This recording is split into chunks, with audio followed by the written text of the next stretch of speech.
with stronger gusts tonight into tomorrow morning, diminishing to 10 to 15 miles an hour tomorrow afternoon. Mostly cloudy now in Midtown Manhattan. It's 35 degrees, that's 2 Celsius. Humidity 70%. Wind northwest at 16, gusting to 27 miles an hour. Barometer 29.60, and that barometer is rising. The top of the news at 8. 1 person killed, 3 injured in fire that roars through Midtown Manhattan apartment house on West 55th Street. No identifications yet. Say, Treasury...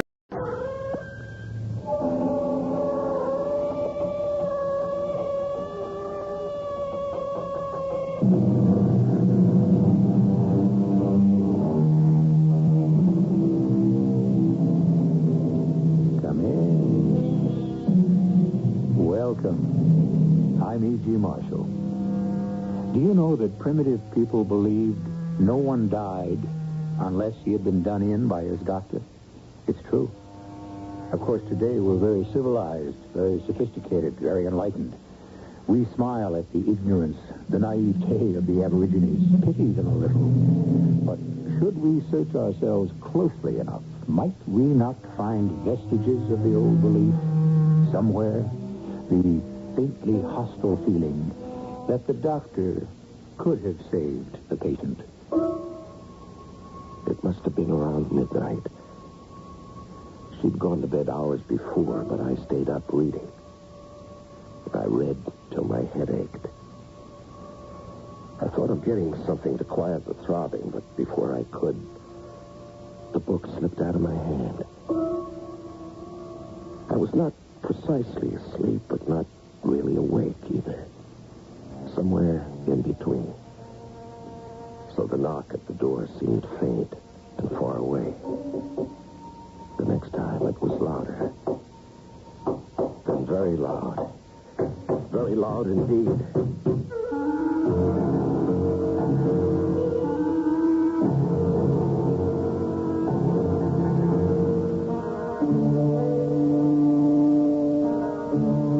Mystery drama, Date of Death, was written especially for the Mystery Theater by Elspeth Eric and stars Norman Rose and Larry Haynes. It is sponsored in part by True Value Hardware Stores and Buick Motor Division. I'll be back shortly with Act One.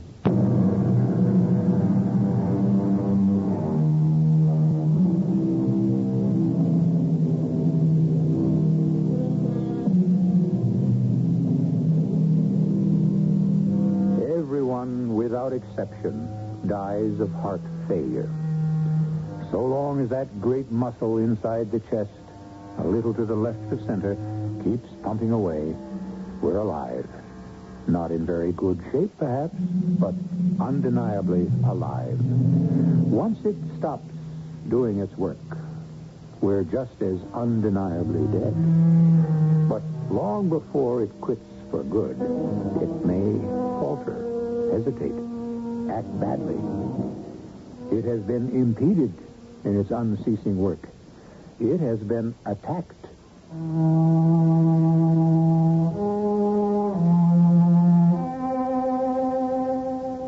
I'm Matt Porter, Dr. Matthew Porter, Matthew Cranshaw Porter, M.D. But this is the story, not so much of me, though I do play a part in it, but of one of my patients. It is his story as I have reconstructed it in my own mind. Obviously, I could not be with him at all times. Not with him physically, not with him mentally or emotionally. But he was my patient, and he was my friend of many years. And I think I knew him better than anyone, including his wife. So I have appointed myself to tell his story. The story of David Jensen. I have to start somewhere, so it might as well be in his hospital room on the day I went to tell him that I had discharged him and he could go home. All set, everybody? Just about, Matt. I've signed you out, Dave, so any time. Yeah, I'm ready. Well, I have to finish packing. Need any help, Mrs. Jensen? No, thank you. Then I'll go and order up the chariot. Dave, you glad to be getting out? Oh, yeah. Where are the books? Somewhere around. For heaven's sake, they're under the bed. Yeah, what are all those? Oh, just some books he's been reading to pass the time. Let me see those. Now, Matt, Let me see them. They're mine, Matt. You and your heart. The Healthy Heart. How to live with your heart. Oh, holy. Have you been reading these, Dave? Well, why not? What for? Well, I had a heart attack, didn't I? The more I know, the better. Anything you need to know, you ask me and I'll tell you. Well, I didn't want to bother you. Not a bother. How many times do I have to tell you that? You want me to go over the whole thing again with you? Then if you think I've left out anything, you can ask me, okay? Matt, there's no need. You don't have to. I want to. I want to set your mind at rest. My mind You had a simple heart attack, something called a posterior infarction. myocardial infarction. Oh, boy. You've really been reading up, haven't you? Now, a posterior infarction is a minor occlusion of the right coronary artery. Resulting in the death of heart muscle tissue. The posterior artery is the one on the back surface of the heart. The one on the front is the anterior artery. You really don't need me at all, do you? You know all about it. Well, I know a little. You know what they say about a little knowledge? It's a dangerous thing. Truer words were never spoke. Or writ. Whatever. Now, an occlusion like that can be caused by a thrombus or blood clot. You have no thrombus. It can also be caused by a spasm. That's what caused your attack. A spasm. A mild spasm. Matt, I'm only 42. You can live to be 92 if you take care of yourself. 42 seems awfully young. Children of 6 have had heart attacks. Oh, Matt, no. Even younger. As young as 2.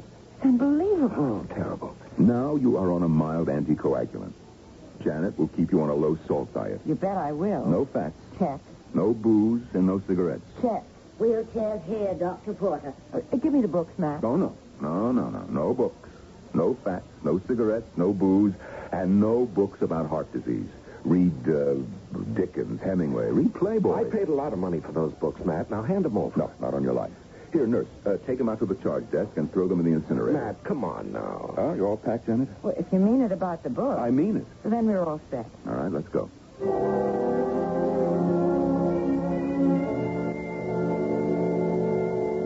Lunch will be ready in a minute, Dave. Whenever you say the word.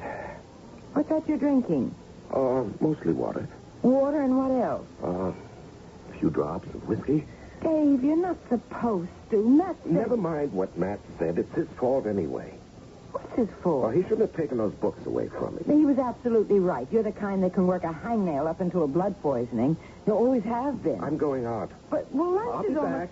Where are you going? I said I'll be back.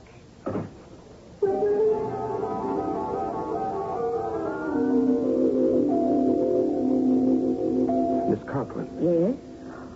Mr. Jensen, I thought we let you out of here. I came back for something, my books. What book? Well, you know, the ones Dr. Porter told you to get rid of. You didn't, did you? Well, I don't know what I did with Well, them. try and find them, will you? Well, I wouldn't know where to look, Mr. Jensen. If you don't mind me putting in my 2 cents, you just made a fine recovery from a mild heart attack. Now, why don't you just thank God and go about your business? Mr. Jensen, I didn't mean to offend. Oh, well.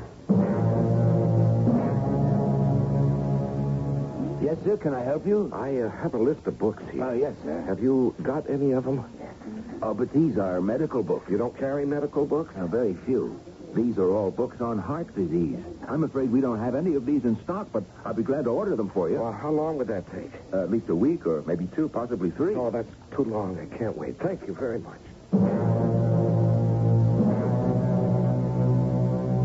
Excuse me. Yes? Where would I find these books? Well, these are medical books. Yes, I know. But you have them in the library, don't you? But medical books are in a special section. If you just go out that door and down the hall, it's the first door on the left. Yes, thank you very much. Dave, you're reading these books again. Now, you leave those books alone, Janet. They're library books. And you're smoking. There's a law against doing anything to library Why books. do you insist on doing every single solitary thing Matt told you not to? Here I am, knocking myself out to keep your cholesterol down. And I keep you in good... appreciate that. I really do, Janet. Then why don't you help me? Stop drinking. I don't drink much. Well, why drink at all? Why smoke when you're not supposed to, when Matt told you not to? Well, I have to do something to quiet my nerves. If you'd stop reading those books, your nerves might quiet down. Jack- Need your beauty sleep. Oh, sure. Night, honey. Night, sweetheart.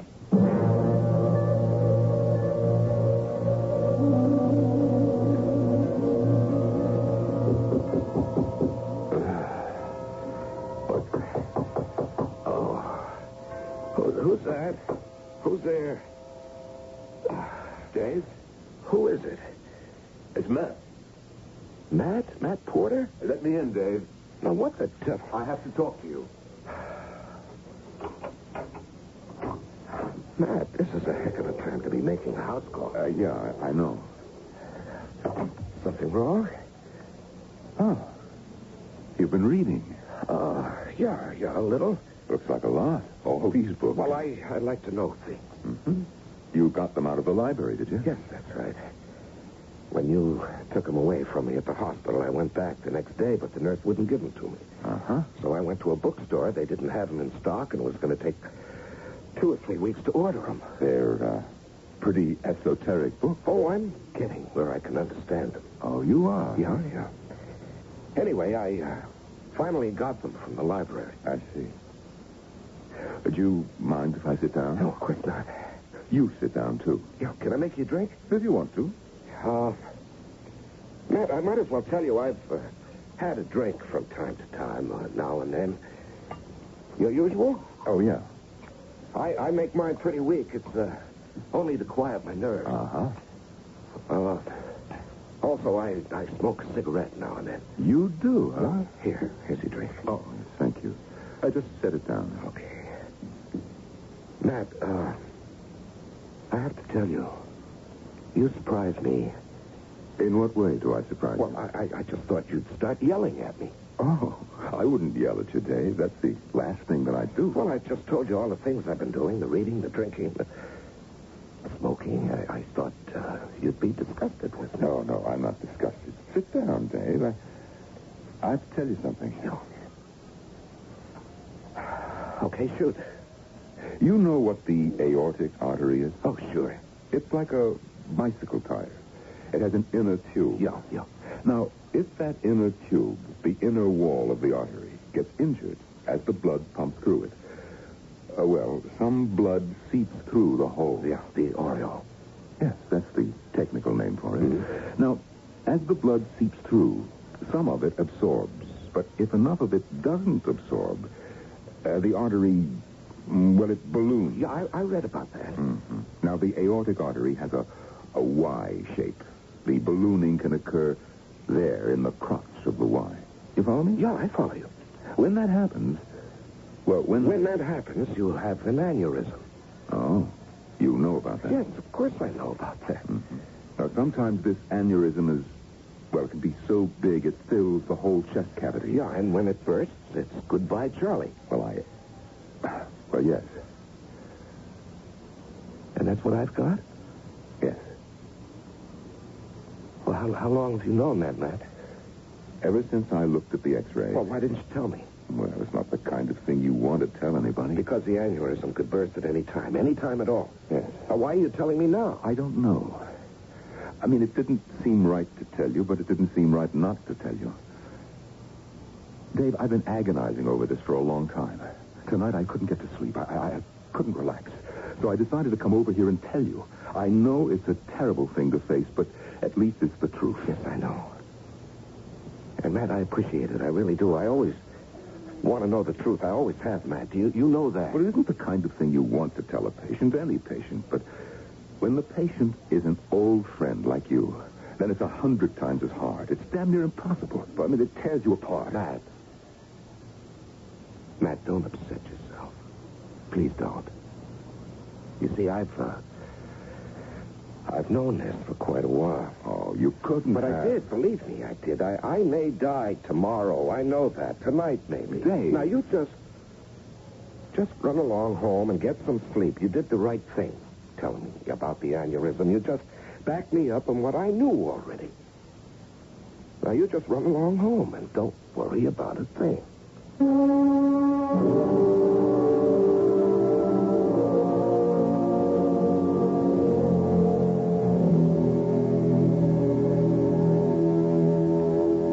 Talk a lot about the truth. Heaven knows plenty of people have written about it. The search for truth. Our right to know the truth. The truth shall make us free.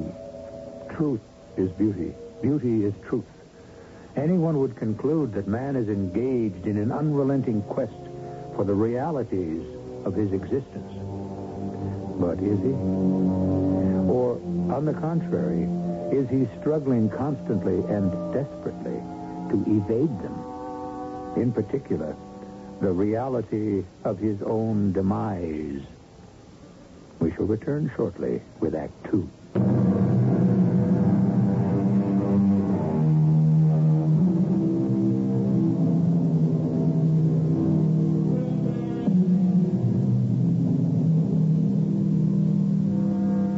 At the end of our first act, David Jensen, victim of a recent heart attack, had a visitor. A visitor who told him that he had been lied to, that his heart attack had not been a mild one due to a mild arterial spasm, that it had in reality been the result of a massive aneurysm, a giant swelling at a crucial spot in the aortic artery. Jensen listened to the halting explanation, attentive, and oddly unperturbed.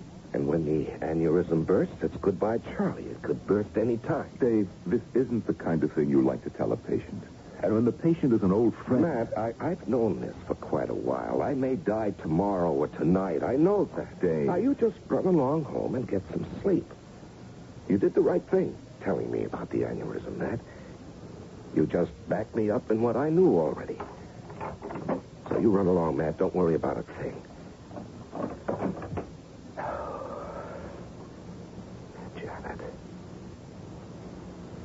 Janet has got to know. That's all there is to it.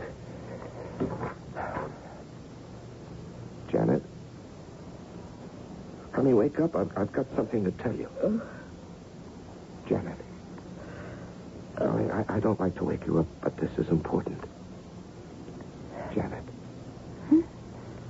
Well, I've got to talk to you, darling. I've got something to tell you. Don't turn over that light. What's the trouble? No trouble, no trouble. Everything is fine. Well, then what are you waking me up for? Matt Porto was just here. Matt? Yeah. Here? In the middle of the night? Yes, I know. I was surprised myself, but he had something to tell me. Well, what could he possibly have to tell you? I'm going to tell you, darling. Well, tell me. Yeah. You see, it's been preying on Matt's mind for quite a while. And he had to tell me the truth. What truth? About my heart. But we know about your heart. Matt told us. Darling, we thought we knew. At least you thought you knew. I never thought I did. Not the whole truth. What in the world are you talking about? Janet, I have an aneurysm. A what? An aneurysm.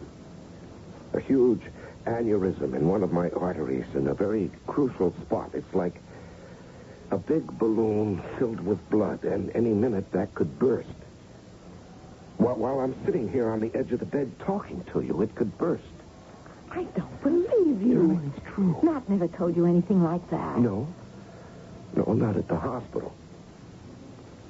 He didn't want to tell me because he didn't want to frighten me, but then he decided it would be better. It was his duty to tell me the truth. Of course, I already knew the truth. Well, how could you? Because I've been reading up on these things, Janet. So when Matt told me finally, he was telling me something I already knew. Poor Matt, he was really upset. When was he here? Well, just a little while ago. I didn't hear anybody. Well, darling, you were asleep. I would have heard the doorbell. The doorbell always wakes me up. He didn't ring the doorbell. He just knocked very softly. I hardly heard him myself. Well, how long was he here? Well, not long. We had a drink together. Matt Porter let you have a drink. And a cigarette. To steady my nerves, Janet. Poor Matt. He needed a drink more than I did to get up his nerve to tell me. Well, I simply don't believe it. You don't believe what? That I could die any minute? Die while I'm sitting here talking to I don't believe any of it. I don't believe you ever have a whatever it is you said. An aneurysm, darling, the swelling. I don't care what it is because I don't believe you've got it. Well, Matt said... I don't believe he said it. I'm going to call him tomorrow and ask him if he said it. He'll say no. You'll see. But he did say it. Whatever he said, it wasn't that. You just made that up out of whatever he did say. You twisted it and distorted it all out of proportion. Now, why would I do that? Lord knows, I certainly don't. Now go to bed, get some sleep, and tomorrow I'll call Matt and make an appointment to see him and get this all straightened out. Come here. Take your clothes off and come to bed.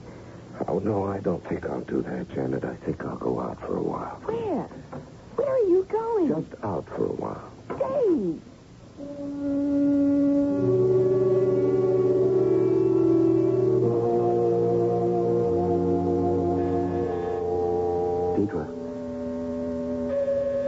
Deidre, are you home? Just a minute.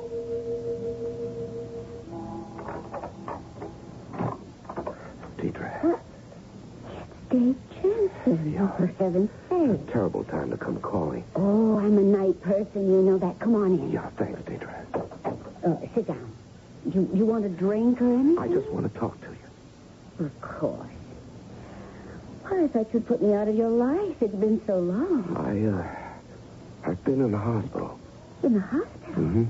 Well, why didn't you let me know? I'd have sent you a flower or something. Well, I didn't want you to know. Why not? I'd have been discreet about it.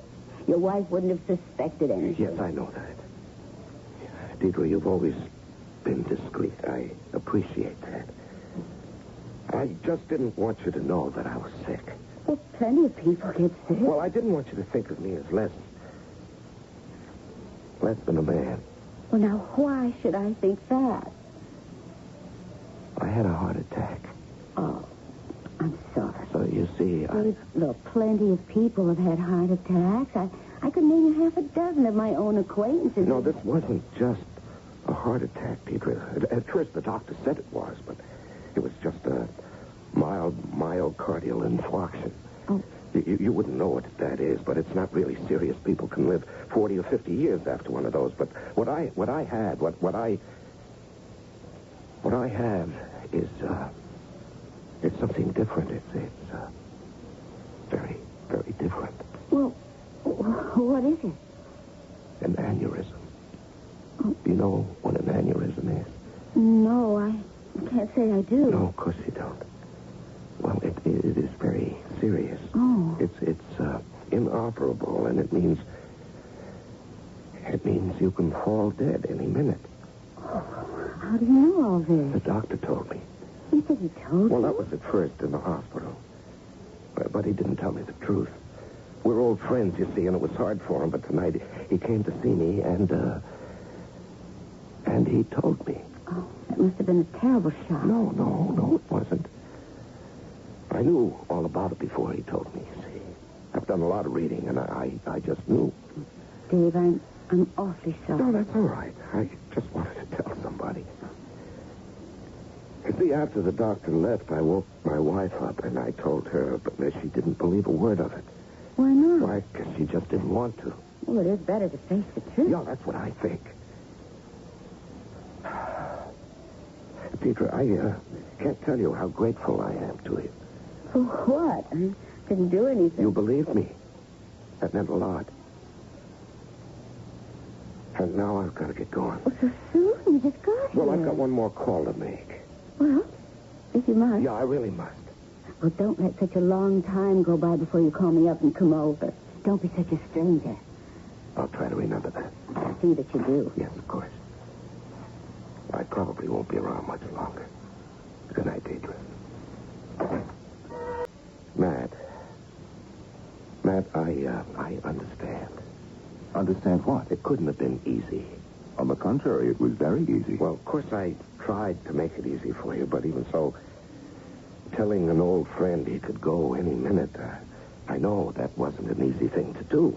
I hope that the fact that I'd known it all along maybe helped. Dave, I give you my word. Janet's going to call you tomorrow. That's why I had to see you tonight. You see, she refused to believe any of it. Uh-huh. Oh, just what is it Janet doesn't believe? About the aneurysm? Uh-huh. Yeah, the aneurysm. Yeah. You see, after you left, I woke her up and told her what you'd said. She wouldn't believe it. So she's going to call you tomorrow, and, Matt, I want you to tell her the truth. Tell her exactly what you told me tonight about the aneurysm and what it means, that it could burst Any minute, and I'll be finished. Now, wait a minute. I told you Yes, that? at the house, man. When did I tell you? Oh, an hour ago, maybe less. What's the matter with you, Matt? I told you at your house an hour ago, maybe less, that you have an aneurysm? Matt, it's all right. I already knew it. I told you that. Dave, look, Dave, just sit down. I'm all right. I'm perfectly calm. I never felt calmer in my life. All the same, I'd rather that you sit down. Okay, if you really want me to. I really want you to. Okay. Now, Dave, I want you to listen to me very carefully. You've been under a big strain lately, I'm and fine. you have got things a little bit mixed up. No, I haven't, but that's all right. Dave, I was not at your house tonight. Not an hour ago, not at any time. Now, Matt, you were. We had a drink together, and you told me. Now, you listen to me. I did not come to your house this evening. I was nowhere near your house this evening. Oh, now, Matt, you're trying to kid me. Dave, I spent the whole evening with a girl. The whole evening, up to about 20 minutes ago. Oh, I know what it is. You're sorry you told me about the aneurysm, and you're trying to take it all back, pretend it never happened. You never told me. But you don't have to do that, because I knew it all along. What are you doing, Matt? I'm calling the girl I spent the evening with, the whole evening. Hello? Honey, I want you to listen to me carefully. Don't say anything, just listen. I'm in kind of a bind here, and I need your help. I need to prove where I was tonight. Now, did you and I have dinner together tonight and then go back to your place and stay there, the two of us, until I left less than half an hour ago? All I want from you is a yes or a no. Is that true, what I just said about where I was this evening? Yes. Okay. Now, would you mind repeating that word for someone who is standing right here next to me? Go ahead. Yes. Thanks, baby. Well, Dave?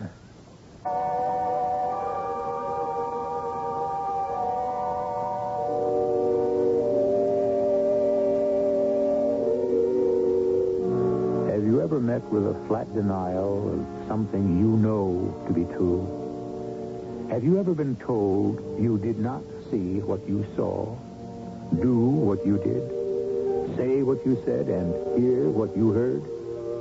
Has such a thing ever happened to you?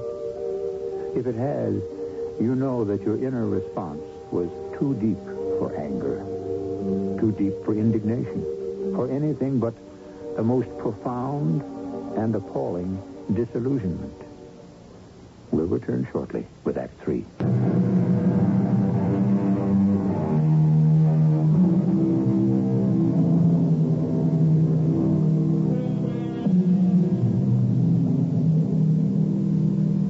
David Jensen is in the home of his friend and doctor, Matthew Porter. He has come there to tell him that his wife, Janet, did not believe that Matt had come to their home earlier in the evening to tell David that he suffers from a giant aneurysm in the aortic artery, which might at any moment burst and cause his death. Dr. Porter has denied saying any such thing. In fact, denied being at David's house at any time during the evening. What are you doing, Matt? I am calling the girl I spent the evening with, the whole evening. Yes? Honey, listen to me. I'm in kind of a bind here. I need to prove where I was tonight. Now, did you and I have dinner together tonight and then go back to your place and stay there till I left less than half an hour ago? Just answer yes or no. Yes. Okay. Now, you mind repeating that word for someone who's standing right next to me? Go ahead. Yes. Thanks, baby. Well, Dave? How could you do it to me, Matt? Do what? Set that thing up with that girl. Who is she, anyway? A girl. The girl I spent the evening with. How in the world could I set anything up? Why would I? You wanted to spare me, and I appreciate that, Matt. I know you meant to be kind. Kind? But you were right the first time, when you told me about the aneurysm, when you told me I was going to die. I know you regretted it afterwards, and you set it up with this girl to say that you never told me, never came to the house, and all the rest of it. Now, you look, Dave. I can see that you really believe that I came to your house. Matt, you did. No, I didn't. But you think I did, so what we have to do now is figure out why you're so sure I did. Now, Dave, this is what I think. The only thing I can think. You had a dream. You dreamed the whole thing. No, this was no dream. A nightmare is what it was. You see, well, you had a big shock. Any kind of a heart attack is a shock. Not just a shock to the heart, but a shock to the whole nervous system. All of us. We go along with some sort of conviction that we'll live forever. I don't know where we get the idea, but we all have it. Now, a heart attack is a reminder that we won't, and that is a shock. Besides that initial shock, you wouldn't let go of the thing. You went all over getting books about heart disease and reading up on this terrible reminder. You know, it wasn't a very bright thing to do, but you did it. Oh, I had to know. Anything you had to know, I'd already told you. But you didn't really trust me. Didn't really believe me. In spite of the fact that we've been friends for 20 years. In spite of the fact that I'm supposed to be a pretty good doctor. Oh, you are, Matt. I don't think you'd have believed anybody. Anyway, you filled your head with a lot of stuff you didn't really understand. And you began to imagine the worst. And that brought on the nightmare. That's all it was. That's all it could have been. Please believe me. I gotta be going, Dave. I gotta get home. At least believe this. You do not have an aneurysm. Do you want me to show you the x-rays? I can get hold of them tomorrow. Good night, Matt. You've been awfully kind. Dave, what can I say? What more can I say? Nothing. You've said it all. And I appreciate it.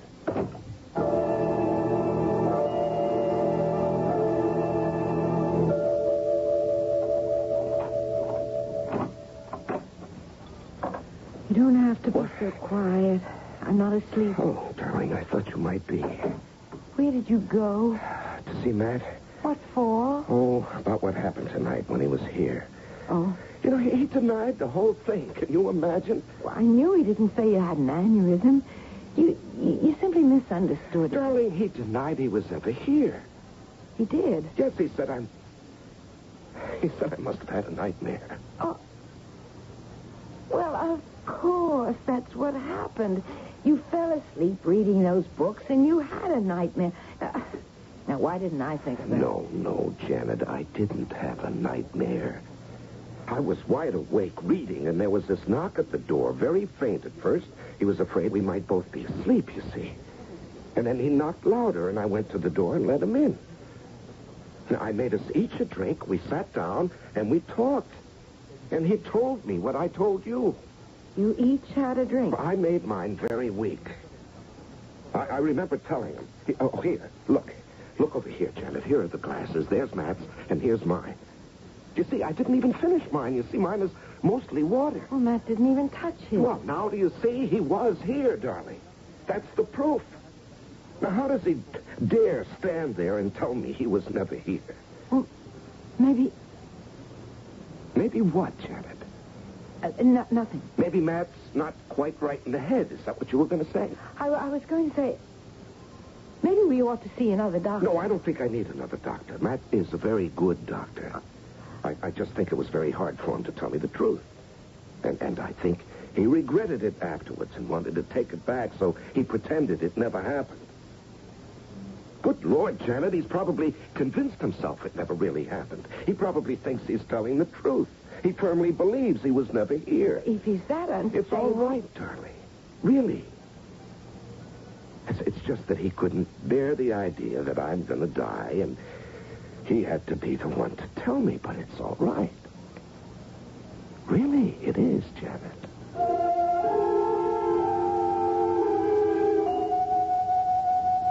Comfortable? Oh, yeah. Can I get you anything? No. But you might try coming over here yourself. That might help. Okay.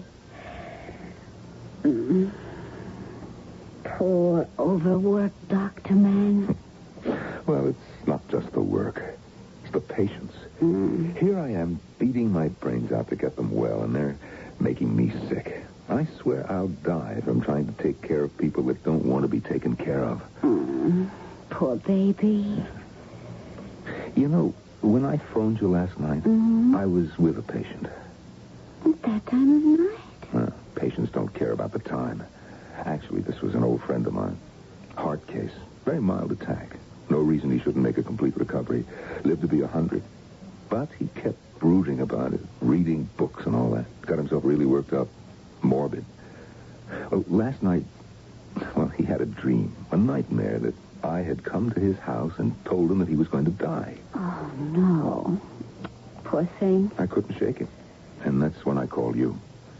Well, I hope that fixed everything up. No, as a matter of fact, it didn't. Oh? Why not? Because he is obsessed, that's why. You know, I'm going to send him to a psychiatrist if he'll go, which he probably won't. Oh, honey, try to forget the whole thing. At least while you're here. What would I do without you? You'd find somebody else. Patience will be the death of me, I swear it. Oh, honey, I'm sorry. You expecting somebody? Well, you know I'm not. I'll send him away, whoever it is. Oh, don't worry. Deirdre, What? I've got to talk to you. Not No, now. I've got Well, to. there's somebody here now, please, This is Dave. absolutely Oh, Dave, Dave, what are you doing here, Matt? Deirdre's a friend. A friend? Yes, a friend. You Deirdre? two know each other? I didn't know. Matt, Dave, call an ambulance, quick. Something. It's his heart. Tell them. What do I do? What do Call the I say? hospital. Ask for emergency heart unit. I'll begin trying to revive him myself.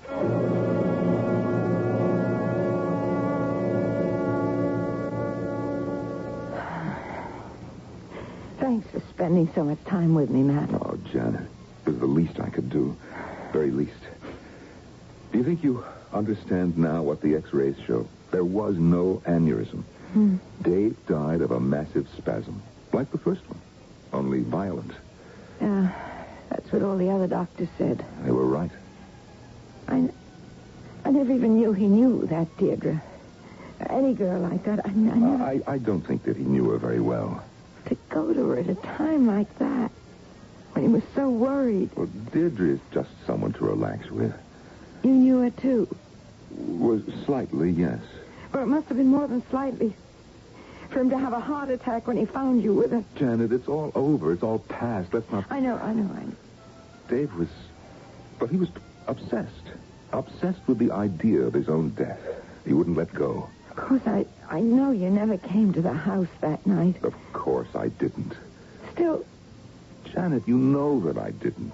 Dave had a terrible nightmare because he was obsessed. That's all it was. still there are the glasses. What glasses? Dave told me he made 2 drinks that night. One for you, one for himself. Matt, there were 2 glasses. Janet, listen. Have you still got the glasses? I mean, have you washed them? I don't know. Maybe not. Why? If you haven't washed them, take them. Have them gone over for fingerprints. I promise you, you won't find mine.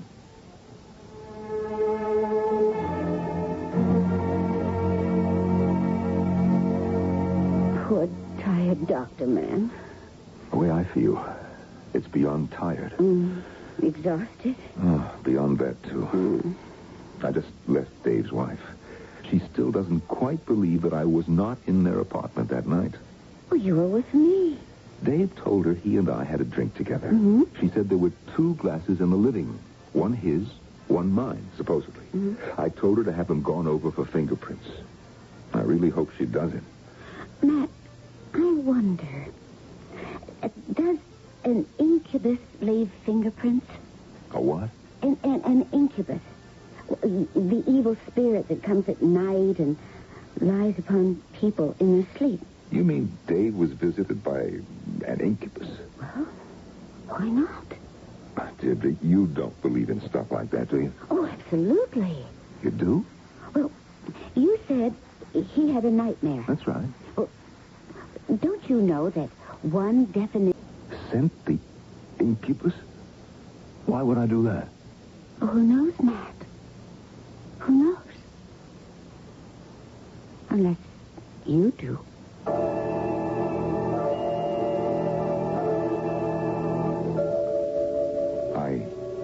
I don't see Deirdre anymore.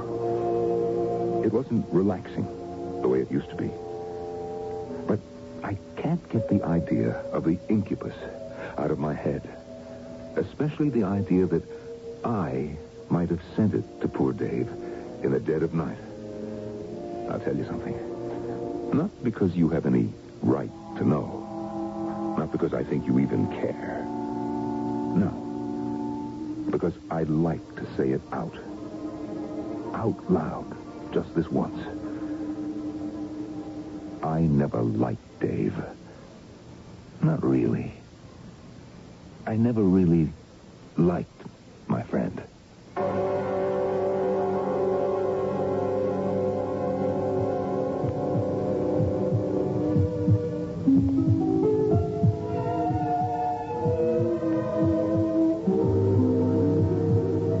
The mystic and madman William Blake believed that a firm persuasion that a thing is so makes it so.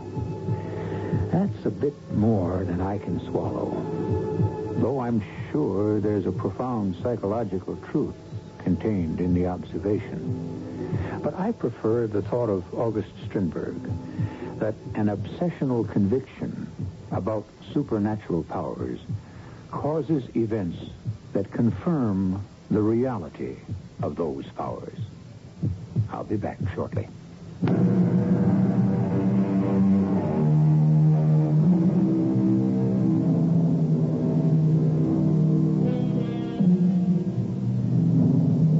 It's human to think about the future because we're all so frightened. And the one thing about the future that is certain, that we know, is that it contains death.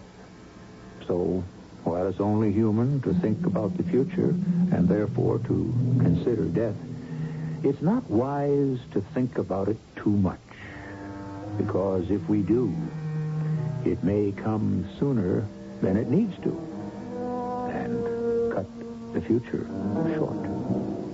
Our cast included Larry Haynes, Norman Rose, Joan Copeland, and E.V. Juster. The entire production was under the direction of Hyman Brown. Radio Mystery Theater was sponsored in part by Buick Motor Division and True Value Hardware Stores. This is E.G. Marshall inviting you to return to our Mystery Theater for another adventure in the macabre. Until next time, pleasant dreams.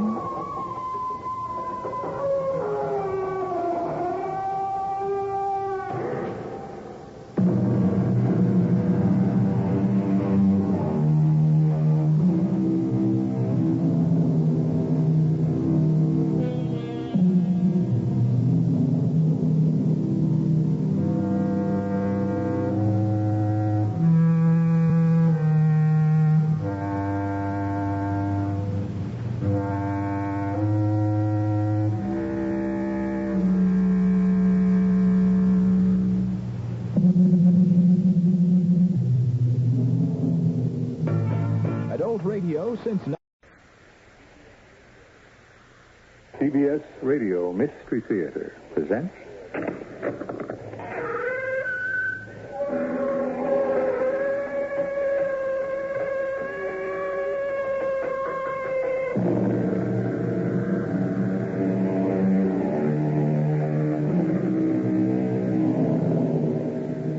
Come in. Welcome. I'm E.G. Marshall. Whether by summer glancing up at the contrails or by winter hearing the muted everyday roar of takeoff or landing, the great gray ghosts which prowl the upper reaches of our skies are always with us. The airplane is a constant in all of our lives, and constant is a good word. So seldom, so very seldom does anything halt their appointed rounds, except that like all things that man has built, they are not perfection. That is the attribute of God alone, no matter how hard man strives. Ladies and gentlemen, this is your hostess, Pamela Winters. There has been a temporary failure in our pressure system, and for your comfort and safety, Captain Chip Ames, our pilot, is making an unusually rapid descent. Do not be alarmed. of safety measures. Please be sure that your safety belts have fastened and that all cigarettes are extinguished. Most of all, don't worry. There is no danger.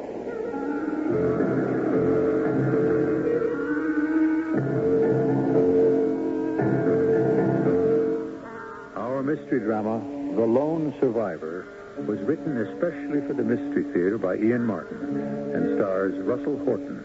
Well, I'll be back shortly with Act One.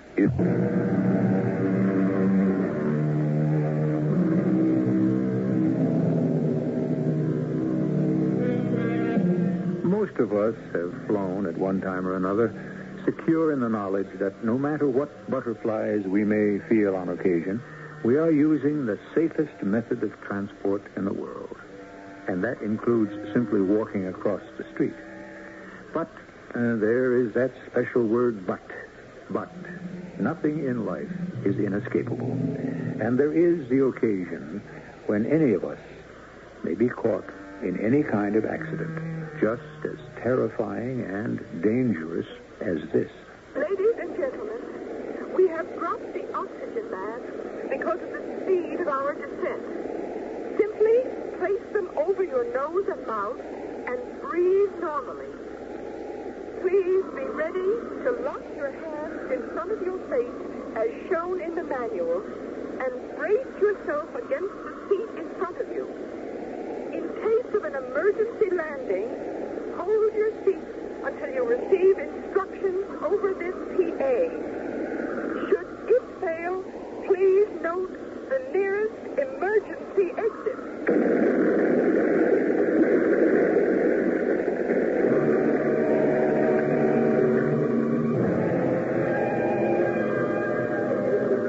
Ladies and gentlemen of the press, I am J.P. Henderson, Vice President in charge of operations for Federal Airlines. This is a bulletin on the status quo. One of our planes, bound for the Hawaiian Islands, encountered the phenomenon known as clear air turbulence, as you've already been informed. There's no sense mincing words.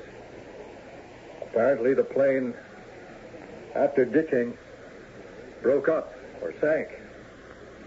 To the best of our belief, there's only one survivor, presently in the intensive care unit in the hospital here. I wish I had more to report. Look, it's useless to ask questions because I have no answers. I'm sorry.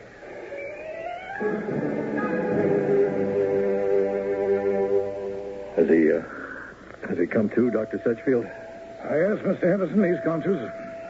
Who is he? I don't know. You mean he's still so anesthetized? We didn't have to anesthetize him. The man's injuries are minor. Miraculous. There's nothing really the matter with him except... Except what? He doesn't know who he is. Classic amnesia.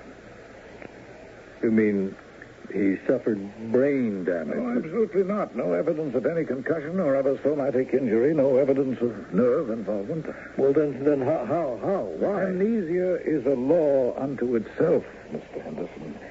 Psychologically, if the trauma is severe enough, any individual is capable of short-circuiting his whole mnemonic system and blocking out something that he does not prefer to remember. If you had been through the experience that our Mr. X suffered, wouldn't you perhaps try to pretend it never happened? Well, block out the happening, okay, but surely he can remember who he was, why he was on the plane, where he was headed for. The mind can't always be that selective.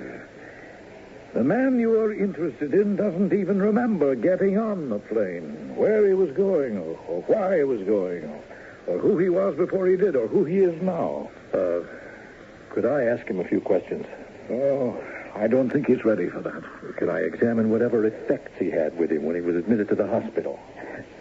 Not very well. What does that mean? Mr. Henderson, when our patient was picked out of the Pacific by the helicopter, he was naked as the day he was born. Any identification you want to make will have to be strictly from his birthday suit. We'll have other ways of pinning him down. Well, of course you will. And, second thought, there's no real reason why you can't see Mr. X. He's in no physical danger, and you can't hurt him as long as you go easy. The airline on which you were flying when the accident occurred. Do you remember the accident?